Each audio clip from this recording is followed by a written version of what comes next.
El silencio en la ciudad de Buenos Aires a menudo engaña, pues no es la ausencia total de ruido, sino la acumulación sutil de todo aquello que las almas gritan en secreto, un murmullo colectivo de historias nunca contadas. En San Telmo, un barrio que respira un aire denso de tango nostálgico y una melancolía que se adhiere a los adoquines centenarios, la medianoche no es negra, sino de un color grisáceo y una textura húmeda, perfumada con el aroma de lluvia vieja y promesa rota. Es en este escenario de luces parpadeantes y fachadas coloniales desmoronándose que encontramos a Elías, un hombre cuyas espaldas encorvadas cargan un peso mucho mayor que el de su propio cuerpo, el peso de un juramento sagrado que lo ha transformado en el guardián involuntario de una verdad corrosiva. Elías es un zapatero, un artesano de manos curtidas, y si su secreto llegara a filtrarse, no solo desmoronaría su existencia precaria, sino que expondría una red de mentiras que sostiene a poderosos clanes extendidos entre Venezuela, Argentina y España. Elías había cimentado su vida sobre un ritual austero e inquebrantable en su pequeño taller, un santuario personal donde el tiempo, entre hilos de coser y tarros de pegamento, parecía haberse detenido, ofreciéndole una falsa sensación de seguridad. Cada golpe rítmico de su martillo sobre el yunque se había convertido en una forma de penitencia, un intento diario de acallar la voz interior que le recordaba la promesa hecha 15 años atrás. Desde aquel momento fatídico, su única misión había sido evadir las sombras y no mirar hacia atrás, fingiendo ante el mundo que la verdad que llevaba dentro era tan solo un mal sueño de juventud, fácilmente descartable.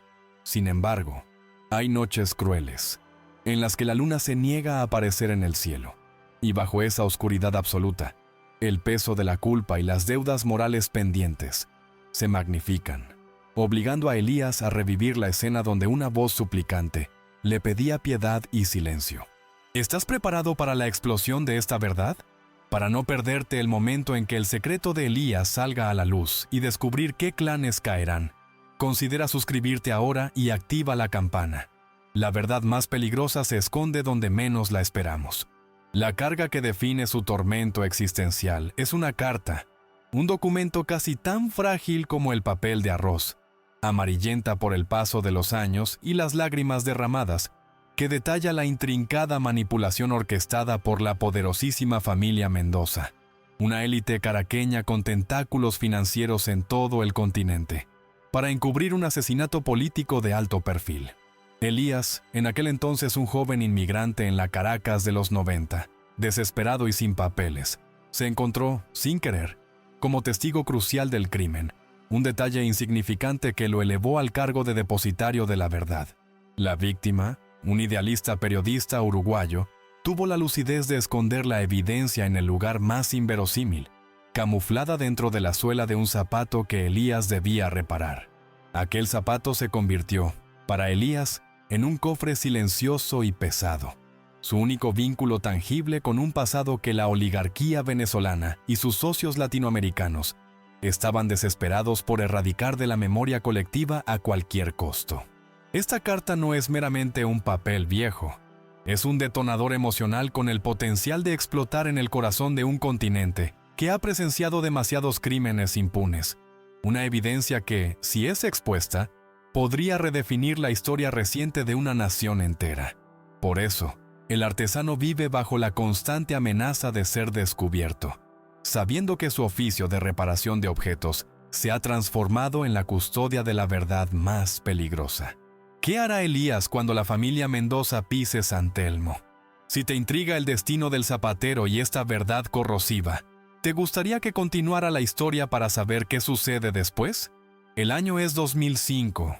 Buenos Aires, una ciudad que a menudo disfraza sus miserias con la elegancia del tango y la arquitectura europea, vivía una calma tensa tras el colapso financiero de 2001. Una aparente recuperación que era solo una capa delgada de pintura sobre una profunda herida social. La desigualdad se manifestaba no solo en los márgenes de las villas miseria, sino también en los pequeños detalles de los barrios céntricos, donde la opulencia y la pobreza convivían en una danza cínica. San Telmo, con sus ferias de antigüedades y sus milongas clandestinas, Era el escenario perfecto para este drama, un crisol de historias rotas, de migrantes que buscaban un respiro que la tierra natal les había negado, y de ecos persistentes de traumas políticos que se negaban a desaparecer. El taller de Elías, ubicado en un rincón sombrío de la calle Balcarce, era su búnker, su refugio, y simultáneamente su prisión autoimpuesta. El olor permanente a cuero curtido, mezclado con la cera de abeja utilizada para pulir suelas, y el amargo vapor del café requentado, formaba la única fragancia que definía su vida. Un aroma austero que era, en sí, una negación consciente de cualquier placer mundano. Elias, ahora com 40 anos, cargava o peso de uma idade que parecia o dobro, com olhos que tinham absorvido o sofrimento de um século. A luz débil de uma única lâmpada pendurada iluminava sua estação de trabalho, onde as ferramentas, os sacatacos, o martelo de bola, a navalha de corte, eram extensões silenciosas de sua vontade de desaparecer na repetição do trabalho manual. Sua existência era um perpétuo luto pela vida que lhe havia sido roubada. Sua ferida emocional não era uma cicatriz simples, mas uma amputação severa. Ele havia se condenado à esterilidade emocional para garantir a sobrevivência de um juramento que já não entendia completamente, mas que o consumia diariamente. Elías dejó para atrás no solo su país natal, Venezuela, forzado por el terror de ser descubierto, sino también a la mujer que amaba, a quien él consideraba su único vislumbre de futuro. El juramento de proteger la carta significó el sacrificio de su felicidad personal y de cualquier posibilidad de una vida normal. Cada remiendo meticuloso que él aplicaba en un zapato ajeno era una tentativa fútil de remendar su propia vida deshecha, una existencia que él sentía haber detenido en aquel apartamento oscuro de Caracas. Él sabía que la promesa no solo le había costado el futuro, sino también la inocencia y la libertad de amar. Por esta razón, su vida diaria era un ejercicio de invisibilidad. Se levantaba antes del primer rayo de sol, bebía su amargo mate solo y se sentaba en su taburete de madera, rezando para que el día transcurriera sin sobresaltos, sin sorpresas, sin vida real. Y aquí es donde la historia de Elías se convierte en un espejo para el alma latinoamericana. ¿Qué harías tú si la única manera de proteger la verdad y a ti mismo fuera condenarte a un silencio perpetuo, renunciando al amor y a la luz? Si esta narrativa resuena en ti y te hace cuestionar los límites de tus propios sacrificios, te invito a dejar un comentario, compartiendo tu opinión sobre el dilema de Elías y a decirnos desde qué país nos estás viendo. Tu apoyo con una suscripción es un acto de complicidad con la búsqueda de la verdad. La rutina de Elías funcionaba como una pesada armadura psicológica, un escudo contra el trauma. El ritmo constante e hipnótico del martillo sobre su estribo de hierro creaba una banda sonora que era su única forma de meditación, una cadencia que alejaba los fantasmas de sus recuerdos más aterrorizantes.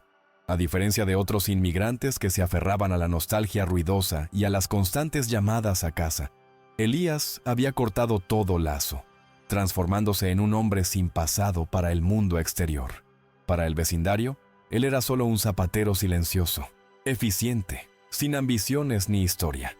Sus manos, ásperas y fuertes por el trabajo constante, eran el único idioma que dominaba. Al aceptar un trabajo, él evitaba hablar. Solo asentía con la cabeza y le pedía al cliente que regresara en 3 días. Su silencio no era un rasgo de personalidad, era una táctica de supervivencia, un terror racionalizado. Sabía que una palabra de más, un gesto imprudente, podría ser la chispa que encendería el pábilo de su secreto. Su taller era un reflejo neurótico de su mente. Cada herramienta estaba colocada con precisión quirúrgica, el cuero cortado y apilado por color y grosor, y los tarros de pegamento y tintura alineados como soldados. Esta obsesión por el orden era su única manera de ejercer control sobre el caos interno que lo amenazaba con consumir. Afuera, el clima de San Telmo era una presencia constante, palpable. En invierno, la humedad fría de la calle se colaba por las rendijas, mezclando el olor a cuero con el de la tierra mojada y la grasa de las frituras vendidas en la esquina. Elías trabajaba siempre con un gorro de lana calado hasta los ojos y una bufanda gruesa, con la esperanza de que el frío externo consiguiera congelar también el miedo viscoso que residía en sus entrañas. Elías nunca se permitió el lujo de la intimidad o de una amistad verdadera. Sus interacciones sociales se limitaban a la señora Elena, dueña del kiosco local, que le fiaba los periódicos y algunas galletas, y a Ramiro, el gringo, un carpintero boliviano que trabajaba al lado y que respetaba su silencio con la deferencia que se tiene por una enfermedad crónica. Esta soledad autoimpuesta era su penitencia. Para él, el afecto era un ancla que arrastraría inevitablemente a otros al pantano de su verdad. La imagen de la mujer venezolana que él había abandonado no era un recuerdo dulce, sino un fantasma nocturno, un reproche mudo que lo mantenía siempre despierto, obligándolo a trabajar bajo la luz tenue hasta el amanecer. La verdad que él protegía estaba tan bien escondida que casi se había fusionado con el objeto que la custodiaba. La carta no estaba bajo un colchón ni enterrada. Estaba perfectamente integrada en la base de su vieja máquina de coser, una reliquia de su abuelo, que él nunca usaba, pero que poseía una cavidad secreta e ingeniosa en su estructura de hierro fundido. Todas las mañanas, Elías tocaba la base de la máquina, no para verificar la presencia de la carta, sino como un acto de rendición, un recordatorio físico de que su vida ya no le pertenecía. Este objeto familiar, cargado de simbolismo, se convirtió en el sarcófago de una verdad política que trascendía fronteras y generaciones. Lo que más laceraba a Elías no era el amor perdido, sino la traición a sus propios sueños juveniles. Él aspiraba a ser un artista, un músico talentoso, pero el destino le impuso el oficio humilde de artesano. Aunque era un trabajo noble, él lo ejercía como una máscara, una forma de esconder su alma herida. Cada punto de hilo era un recordatorio del momento en que eligió la seguridad de la oscuridad en detrimento del riesgo de la luz. Su falla no era moral, sino existencial. El conflicto entre el destino impuesto por las circunstancias políticas y su deseo intrínseco de libertad personal. Él era un hombre quebrado, y esa fractura interna lo hacía peligrosamente volátil, porque un hombre que ha perdido todo lo que ama es capaz de cualquier cosa para proteger el poco que le queda. La rutina de hierro de Elías, que funcionaba como una cerca protectora contra el mundo exterior, estalló abruptamente un martes por la tarde, un día en que el sol porteño brillaba con una intensidad atípica y hasta amenazadora, un presagio cruel para la oscuridad que se preparaba para engullirlo. Fue en ese momento de luminosidad excesiva que una mujer entró en el taller. Inmediatamente, Elías supo que ella no era una cliente común. Su vestimenta, de una elegancia discreta, pero innegablemente costosa, era un contraste chocante con la humildad cruda del barrio. Ella calzaba unos zapatos de tacón fino, dañados, de una marca de alta costura venezolana que activó instantáneamente la memoria del artesano. La mujer se llamaba Carmen, y su simple presencia, cargada de un perfume caro y exótico, trajo consigo el olor fétido del pasado que Elías había dedicado 15 años a enterrar con esmero. Carmen era una mujer joven, de aproximadamente 35 años, poseedora de una belleza tensa y ojos que parecían haber llorado en secreto durante mucho tiempo. Ella cargaba la misma melancolía profunda de Elías, pero enmascarada por la soberbia y la rigidez aprendida de su clase social alta. Ella exigió que él reparara los zapatos con una urgencia implacable para ser usados esa misma noche. Es absolutamente vital que estén impecables, señor. Es para un evento de importancia capital, una reunión que no se puede posponer, dijo ella, con un acento venezolano que funcionó como una hoja de cuchillo fría en las memorias de Elías. El zapatero sintió un escalofrío que nada tenía que ver con la temperatura ambiente. La urgencia, la marca costosa, el acento familiar. Eran demasiadas coincidencias para un hombre que había hecho de la anulación del azar su filosofía de vida. El zapatero, rompiendo su regla pétrea de mutaesmo, solo preguntó, con la voz áspera por el desuso, ¿por qué tanta prisa, señora? Arreglos de esta magnitud y con esta calidad de material requieren tiempo y paciencia. No se puede forzar el arte.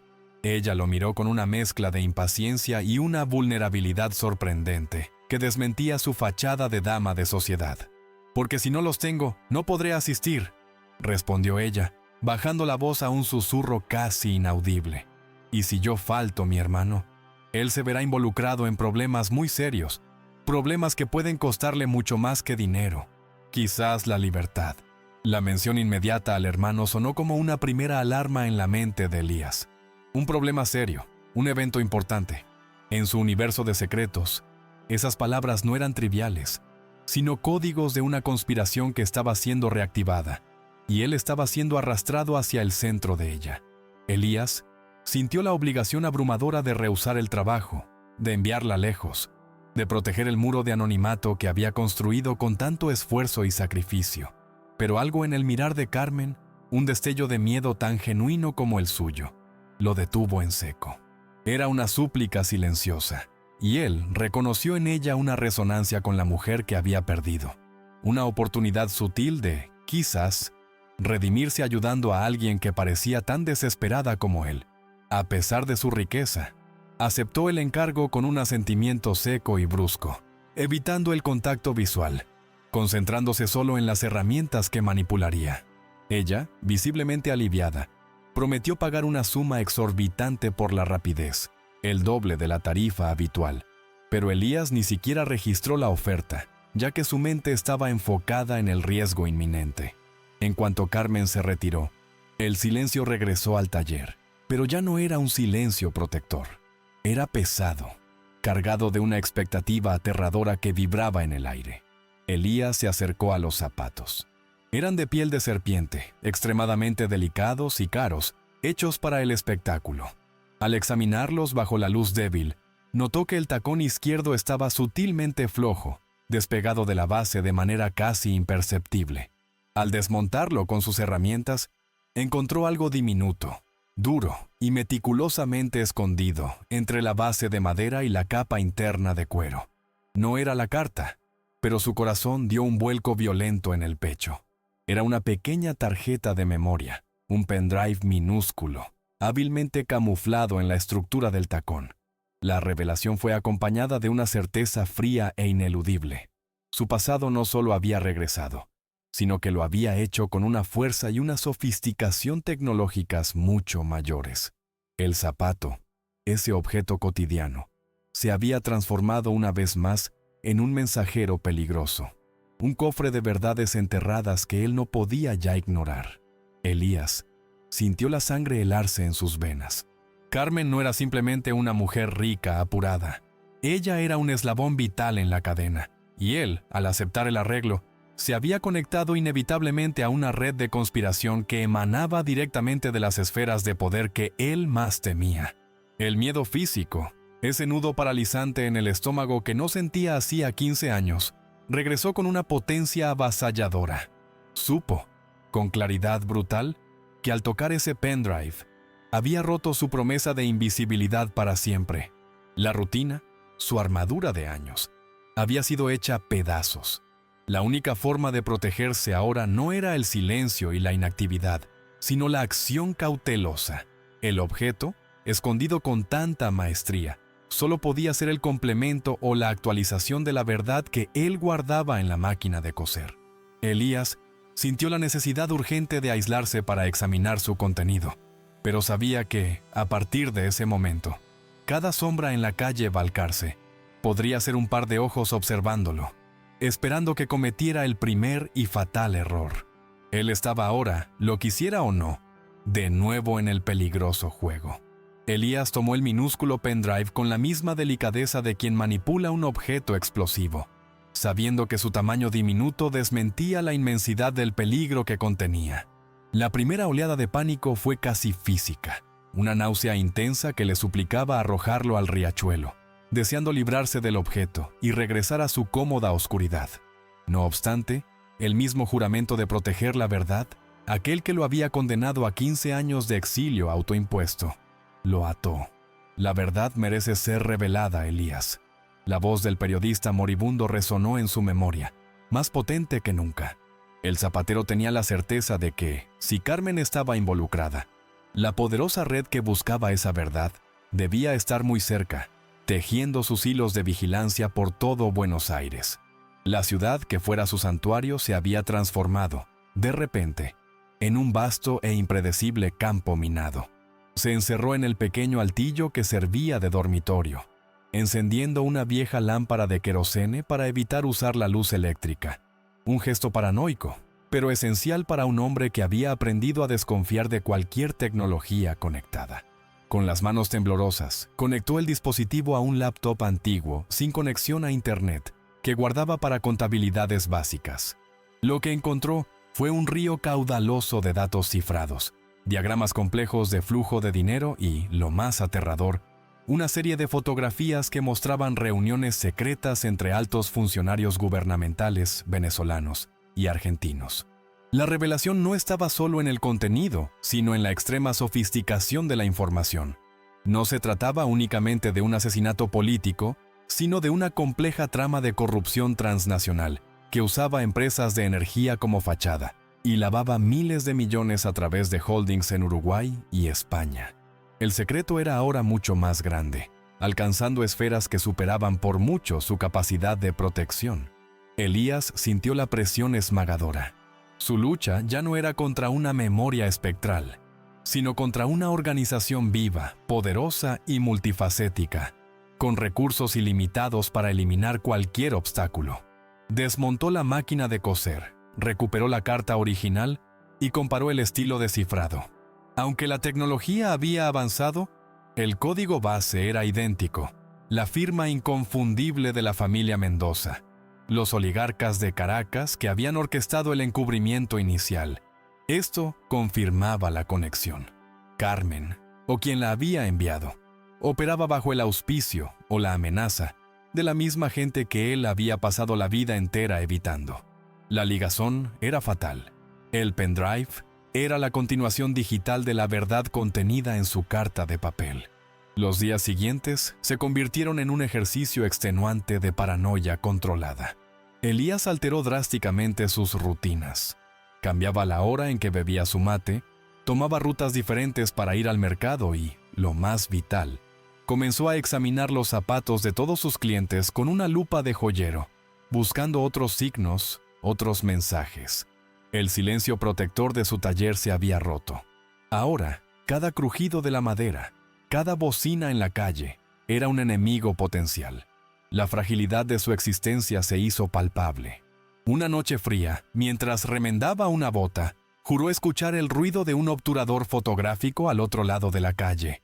Permaneció inmóvil, las herramientas suspendidas en la mano, con el corazón latiendo desbocado, sintiendo el aire helado de la vigilancia en su nuca. La primera manifestación de la fuerza opresora surgió 3 días después. 2 hombres corpulentos, vestidos con trajes oscuros de corte caro y acento caribeño, entraron en el taller. No pidieron servicios, preguntaron directamente por los zapatos de la señora Carmen. La pregunta fue cortante y sin rodeos. Elías, un maestro en el arte de la inexpresión, levantó la mirada lenta y pesadamente, dejando caer deliberadamente el martillo sobre el banco. Un ruido seco y ruidoso que rompió el tenso silencio. Él mintió con frialdad ensayada, diciendo que no recordaba a ninguna Carmen, que su clientela era vasta y que ellos necesitaban ser más específicos para que pudiera ayudarlos. Los hombres no se perturbaron con su negación, solo sonrieron de forma cruel y condescendiente. Uno de ellos, el más alto y con una cicatriz fea sobre el pómulo, se acercó al banco de trabajo y con un movimiento lento y deliberado, volcó una lata llena de tachuelas y clavos. El pequeño desastre material fue un acto de violencia simbólica, una demostración de poder. No juegue con nosotros, don Elías. Sabemos que usted recibió un par de zapatos de mujer, tacón fino, el martes. Solo queremos el paquete que venía con ellos. Le pagaremos bien y lo dejaremos en paz, dijo con una voz pastosa, cargada de amenaza velada. El zapatero sintió la náusea del miedo subir, pero la ira, la rabia justa, creció más rápido que el terror paralizante. La confrontación física terminó sin que la violencia se concretizara, pero con una advertencia brutal. El hombre de la cicatriz dejó un sobre grueso, abarrotado de dólares americanos, sobre el banco de trabajo, una suma que representaba una fortuna para Elías, y luego lo miró fijamente. Piense en esto como un préstamo de gratitud. Si devuelve el paquete, el préstamo se cancela. Si no, lo cancelaremos a nuestra manera, y será mucho más doloroso. Al salir, empujaron la puerta de madera con el hombro, haciendo que la campanilla metálica sonara con rabia.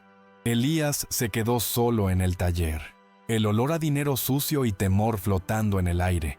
La fuerza de la corrupción, la miseria moral, se había presentado a su puerta, no con armas explícitas, sino con la seducción del dinero y la promesa de aniquilación. Esta escalada de tensión obligó a Elías a tomar una decisión crucial. No podía seguir ocultándose. La revelación que estaba en el pendrive exigía acción inmediata. La carta original probaba un crimen aislado.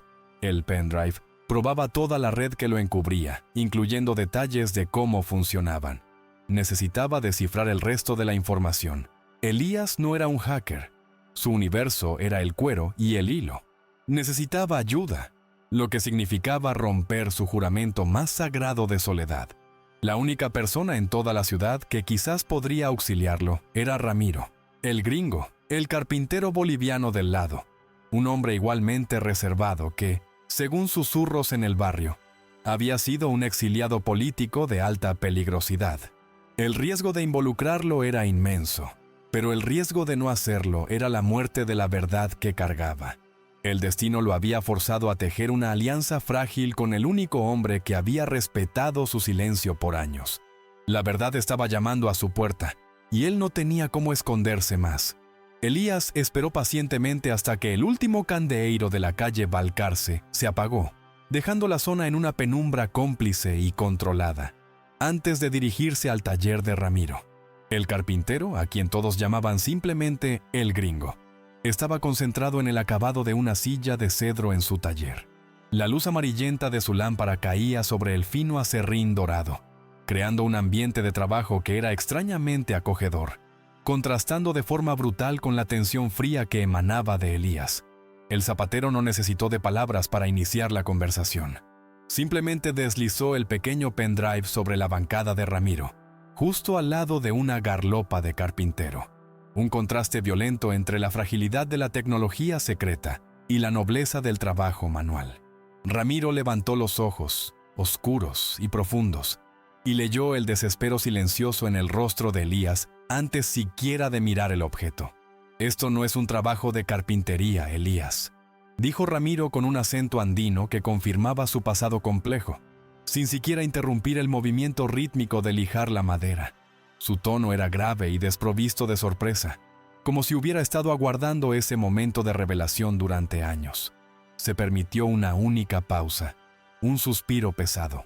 Elías se limitó a murmurar, con la voz cargada de resignación: «Es el pasado, el mío y, me temo, el de muchos otros».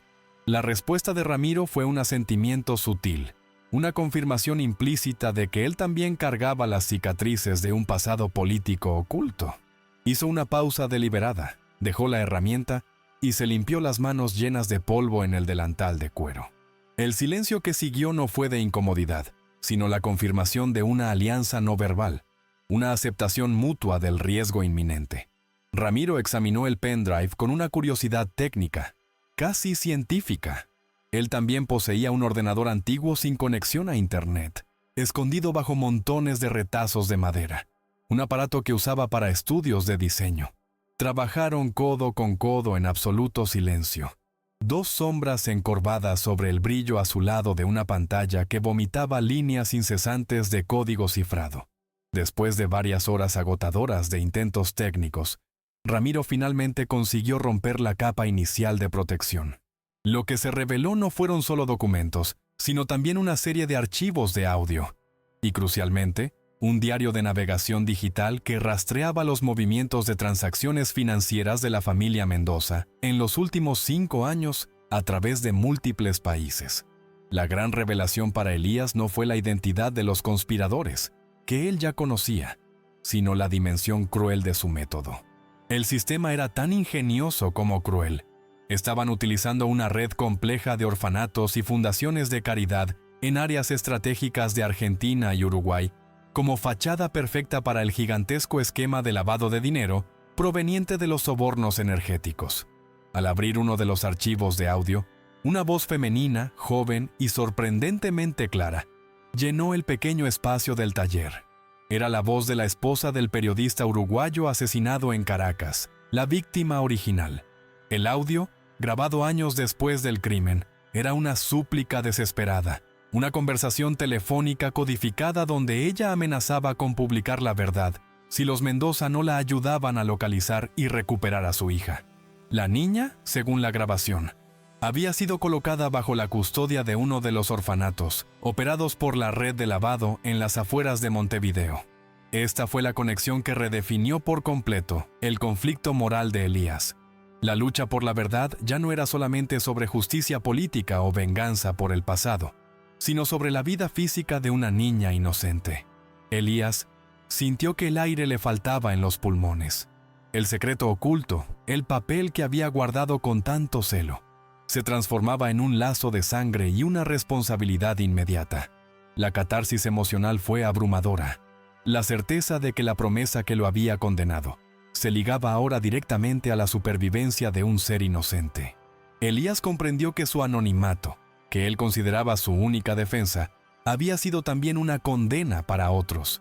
La niña en Montevideo era la hija del periodista, el eslabón final y más frágil de la cadena que él había intentado ignorar. Ramiro, al escuchar la grabación y percibir la profundidad de la trama, también palideció bajo la luz de la lámpara. Miró a Elías con un nuevo respeto, ojos que reflejaban una comprensión total del peso que el zapatero cargaba. «Elías», dijo el gringo con la voz áspera, «esto va más allá de la política. Es el alma de un continente. Están usando el futuro de esta niña para silenciar a los muertos y proteger a los vivos». La revelación no solo trajo la sorpresa del descubrimiento, sino también el significado sombrío del sacrificio. La justicia para el periodista ya no era el objetivo primordial, sino la supervivencia de su legado. El pendrive y la carta eran ahora las únicas herramientas para un rescate desesperado. La verdad había sido revelada, y con ella, una nueva y terrible urgencia. Elías se vio atrapado en el dilema más cruel que un hombre puede enfrentar, aquel que separa el pragmatismo de la moralidad, justicia o supervivencia. En sus manos, él poseía las pruebas irrefutables, el testimonio de audio, el diario de navegación y la carta original, que podían aniquilar la red de corrupción de la familia Mendoza, y finalmente, hacer justicia por la memoria del periodista asesinado. Publicar toda esa información significaba, no obstante, exponer la fachada del orfanato en Montevideo, y con certeza, poner la vida de la niña en peligro inminente. La red de poder no dudaría en usarla como rehén o silenciarla permanentemente para contener el escándalo. Elías sentía una necesidad visceral de exponer la podredumbre que lo había atormentado por años, pero el rostro inocente de la niña en la fotografía digital era un ancla fría que lo impedía de actuar. El dilema fue dramáticamente intensificado por la inminente llegada de Carmen. La mujer estaba a punto de regresar al taller para recuperar sus zapatos, y a partir de ese encuentro, Elías tendría que tomar la decisión final. Él podría simplemente entregarle los zapatos sin el pendrive, forzándola a enfrentar el fracaso ante sus empleadores, o podría usarla como una pieza de ajedrez para infiltrarse, o de forma más peligrosa, para enviar un mensaje directo e inequívoco a los Mendoza. Yo sé lo que están haciendo, y estoy en control. La elección que se presentaba no era entre el bien y el mal, sino entre dos males terribles: el sacrificio personal por la gran verdad, o la prioridad de salvar una vida individual. Ramiro, el carpintero, que había presenciado demasiada injusticia en su propio exilio político, presionó a Elías a elegir el camino de la justicia radical. Elías, esa niña es solo un cebo. Si ellos consiguen silenciar la verdad, ella continuará siendo un peligro latente para ellos. La única forma de salvarla de verdad es desmantelar toda la estructura de poder, argumentó Ramiro, con la voz cargada de la amargura de la experiencia. Su consejo, aunque pragmáticamente correcto, sonaba frío y despiadado, colocando la moralidad de la acción política por encima del instinto humano más básico de protección individual. El gringo veía a la niña como una pieza en el tablero. Elías la veía como una persona. Pero para Elías, la niña no era un mero cebo. Ella era la personificación de la inocencia que le había sido robada, la última esperanza de redención. La decisión final, que tuvo que tomar en pocos minutos antes de que Carmen apareciera, reveló su esencia más profunda. Elías eligió la vida. Él decidió que el rescate de la niña era su prioridad absoluta. La verdad completa podía esperar, pero una vida humana en peligro, no. Esta elección fue su acto de redención personal, un intento desesperado de compensar la pasividad y el miedo que había mantenido por tantos años. La consecuencia inmediata de esta decisión fue la elaboración de un plan arriesgado, forzándolo a usar a Carmen, la hija de la conspiración, como puente para llegar a la niña. Cuando Carmen regresó al taller esa noche, la tensión se podía cortar con un cuchillo. Elías, rompiendo su mutismo habitual, la confrontó con la verdad, pero no con violencia, sino con una calma helada que la aterrorizó. «Yo sé quién eres, y sé lo que estás buscando», le susurró, asegurándose de que el sonido no traspasara el umbral de la puerta. Él le devolvió los zapatos perfectamente reparados, pero sin el pendrive. En lugar de entregarlo, deslizó un pedazo de papel doblado en la palma de la mano de ella. El gesto fue calculado, íntimo y profundamente amenazador. El contenido del billete era la consecuencia directa de su dilema moral. No era una amenaza de publicación, sino una exigencia irrecusable. Elías le pedía a Carmen que organizara un encuentro secreto, en un lugar público y concurrido, con su hermano, Ricardo Mendoza, el heredero del imperio. El objetivo era negociar el pendrive a cambio de la liberación de la niña en el orfanato. Al tomar esta decisión, Elías se quitó el manto de víctima pasiva y vistió el de negociador, entrando de lleno en el juego de poder que había evitado toda su vida. Él sabía que este movimiento sellaría su destino, pero ya no había vuelta atrás. El riesgo era total, pero su alma estaba finalmente en paz con su elección. El lugar escogido para el encuentro decisivo fue el mercado de San Telmo, un vasto laberinto de hierro forjado y techo de cristal que, durante el día, hervía con el alboroto de turistas y la negociación de anticuarios. Sin embargo, a medianoche, el mercado se transformaba en un mausoleo resonante y frío, poblado solo por sombras alargadas, el escenario perfecto para una rendición o una traición violenta. Elías sabía que la elección era arriesgada. La multitud diurna ofrecía anonimato, pero el vacío nocturno magnificaba cada ruido y cada movimiento furtivo. Llegó una hora antes de lo acordado, asegurándose de que el gringo ya estuviera en posición estratégica, listo para la acción. Ramiro se había instalado en un puesto de frutas abandonado, con una minicámara escondida meticulosamente en un paquete de yerba mate, listo para grabar cualquier confesión, coerción o intento de violencia. La lucha física de Elías y su batalla interna final estaban a punto de fusionarse en ese espacio cargado de historia. La tensión en el mercado era palpable, un frío que no provenía solo de la temperatura de la madrugada, sino de la expectativa gélida que flotaba en el aire.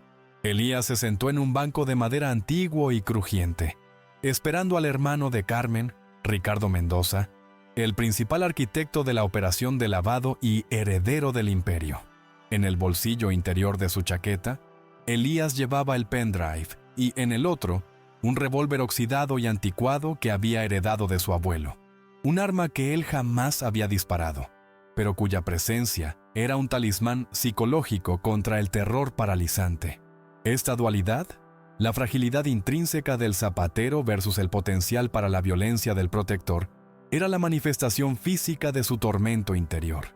Elías repetía su mantra silencioso. La vida de la niña es la única moneda de cambio, el resto es secundario e irrelevante. Ricardo llegó, no solo, sino acompañado por los mismos dos matones de traje que habían visitado el taller. Una ostentación clara de poder y amenaza. Su apariencia era la definición misma de la arrogancia de la élite. Un hombre impecablemente vestido, con un abrigo de diseñador español, y la presunción intrínseca de quien cree que el dinero puede comprar la impunidad y la moralidad ajena. Ricardo se acercó a Elías con una sonrisa gélida y calculadora, una máscara de diplomacia que apenas conseguía ocultar al depredador que habitaba su interior. «El zapatero filósofo», dijo Ricardo con un tono de escarnio sutil, sentándose frente a él. Qué conmovedor es ver que un hombre humilde desarrolló un apetito tan voraz por el juego de los poderosos y por el riesgo. La negociación comenzó con una demostración inicial de fuerza financiera. Ricardo arrojó una bolsa de lona pesada sobre la mesa, repleta de fajos de billetes recién emitidos. «Aquí tienes el precio de tu silencio y de esa porquería digital que posees. Es más que suficiente para que vivas como un rey anónimo en cualquier parte del mundo. Tómalo y olvídate de la niña. Nosotros nos encargaremos de ella y tú de tu nueva vida». Esta oferta, un claro intento de sobornar su dilema moral, fue el detonador final para Elías. El zapatero empujó la bolsa con la punta del dedo, devolviéndola a Ricardo. La negación del dinero fue un gesto visceral y poderoso, un rechazo absoluto a la corrupción que lo había perseguido por más de una década. «La vida de la niña no tiene precio que la pague», respondió Elías, su voz sorprendentemente firme y resonante, ecoando por la vasta quietud del mercado. «El pendrive a cambio de la niña. Ustedes la sacan del orfanato en Montevideo y la entregan inmediatamente a un familiar neutral y seguro, que no esté comprometido con ustedes. Solo después de que eso se cumpla, obtendrás la verdad». Ricardo soltó una carcajada forzada, seca y cruel, que rebotó en los techos de hierro del mercado. Fue el momento de máxima intensidad dramática, donde la lucha de clases y moralidad se manifestaba en el intercambio de palabras cargadas de veneno. «Estás en la posición de un mendigo negociando con el Banco Central, Elías. No tienes poder real de negociación», siseó Ricardo perdiendo la paciencia. En ese instante exacto, la situación se descontroló. Uno de los matones intentó arrebatar el pendrive por la fuerza. Elías reaccionó con la velocidad del instinto de supervivencia, un movimiento inesperado para un hombre de su oficio.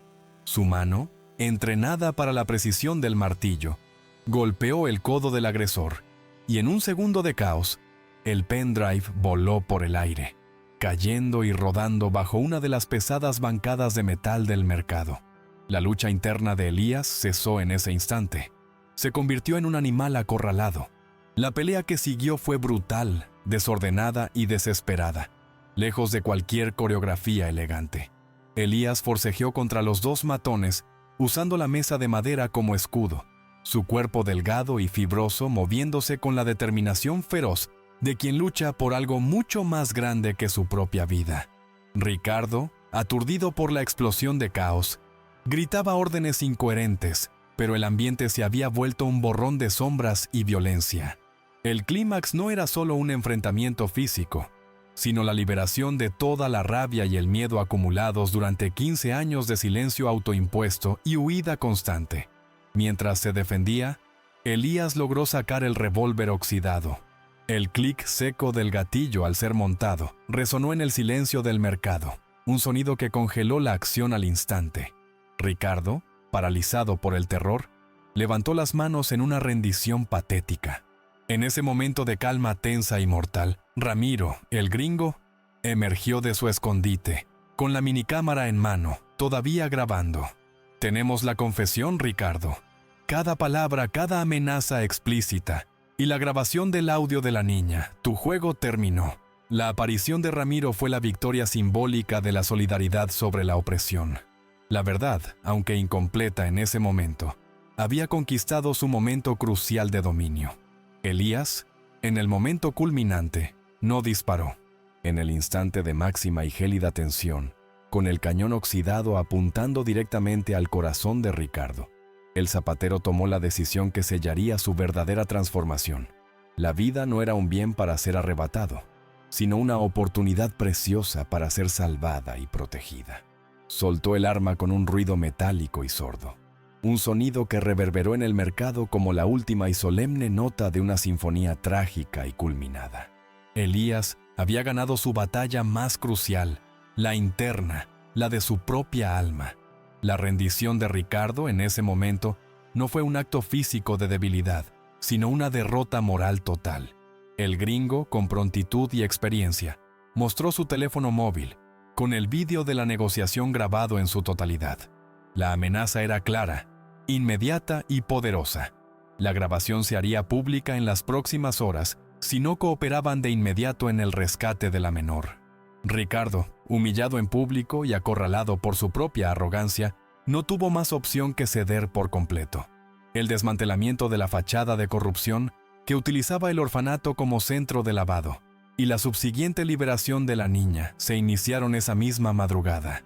Ricardo realizó las llamadas exigidas por Elías y Ramiro, dando instrucciones precisas e irrevocables para la liberación inmediata de la hija del periodista uruguayo, del orfanato de Montevideo. Elías no se preocupó por la justicia penal, ni por el castigo futuro de Ricardo. Su único foco y objetivo era la catarsis emocional que le proporcionaría salvar esa vida, un acto que finalmente equilibraría la balanza de sus 15 años de culpa, miedo y silencio autoimpuesto. Elías y el gringo permanecieron en el mercado hasta el alba, sentados en un silencio de profundo respeto y extenuación física, esperando la confirmación de la liberación desde Montevideo. La espera fue larga, tensa, marcada solo por el débil sonido del viento colándose entre las estructuras de hierro del tejado. Cuando el mensaje de confirmación llegó finalmente, misión cumplida. La niña está a salvo y en manos seguras. Elías sintió que un peso gigantesco y asfixiante se desprendía de su alma. No fue una explosión de alegría ruidosa, sino una paz abrumadora y profunda. La sensación de que, por fin, la promesa hecha en un lecho de muerte había sido honrada en la forma más noble y completa posible. Su vida ya no estaba definida por el miedo, sino por la verdad y la redención. Al salir del mercado, Elías era, en esencia, un hombre completamente diferente en su interior. El terror constante que lo había acompañado durante años fue reemplazado por una serena y estoica fortaleza. No se había hecho más fuerte físicamente, pero era infinitamente más sabio. Había aprendido que el verdadero poder no reside en la capacidad de esconderse o callar, sino en la valentía de romper el silencio por una causa justa, sin importar las consecuencias personales. Su destino como zapatero invisible había llegado a su fin. Había escogido decididamente el camino de la luz, y aunque sabía que la red de Ricardo buscaría venganza, ese riesgo ya no tenía el poder de paralizarlo. Había un antes y un después ineludible de esa noche fría en San Telmo, una frontera vital cruzada. Elías nunca volvió a ser el zapatero mudo y solitario de Balcarce. Dejó el pequeño taller en manos de Ramiro. Vendió sus escasas pertenencias y, utilizando el dinero que Ricardo había ofrecido para su silencio, el cual fue recuperado y puesto en una cuenta segura para la niña, comenzó un viaje. No era una huida desesperada, sino una búsqueda activa. Su objetivo era, finalmente, encontrar a la mujer que había dejado en Caracas y reconstruir los puentes que la verdad había quemado. El desfecho no fue un «vivieron felices para siempre» de cuento de hadas, sino un cierre auténtico y duro. Elías, transformado por la lucha, había aceptado su pasado y decidido construir un futuro basado en la honestidad y el coraje. Un final agridulce pero merecido, para un hombre que había encontrado su alma en la más profunda oscuridad. Elías se alejó de Buenos Aires, dejando atrás el olor a cuero, el martillo y los ecos de un pasado que ya no lo definía. Se llevó consigo, sin embargo, la certeza inquebrantable de que algunas de las batallas más importantes se ganan en la quietud de la conciencia y otras en el fragor de la acción, pero que ambas son necesarias. Había aprendido que la verdadera valía de un hombre no se mide por las riquezas que acumula, sino por la integridad con que paga sus deudas de conciencia. La carta y el pendrive ya no eran un peso que lo hundía, sino un testimonio poderoso de que incluso un zapatero, un hombre común en el rincón más humilde de San Telmo, puede enfrentarse a las vastas sombras de la corrupción transnacional y emerger libre, no por su fuerza física, sino por la pureza inquebrantable de su intención. Su viaje, ahora sin un destino fijo, era la prueba viviente de que el exilio, A veces, es solo un paréntesis doloroso antes de un retorno significativo al propio ser. Su herida más profunda nunca fue la pérdida de su amada, sino el miedo paralizante que lo había coartado de actuar durante años. Al elegir el rescate sobre la venganza, al priorizar la vida inocente de una niña sobre la satisfacción de una revelación pública inmediata, Elías encontró una forma de redención que el perdón nunca habría podido ofrecer. No se convirtió en el héroe televisivo que expone a los poderosos, sino en algo mucho más valioso y complejo en un mundo cínico. Un hombre libre que ya no le teme a su propia historia. La valentía, comprendió, no era la ausencia de terror, sino la decisión consciente de que existen valores que superan con creces el propio instinto de supervivencia. Esta comprensión profunda fue el único equipaje que realmente importaba. El aire de la carretera, cargado de polvo y promesas distantes, era radicalmente diferente al aire viciado y encerrado de su taller. Era libre, era incierto, y esa incertidumbre era ahora bien recibida.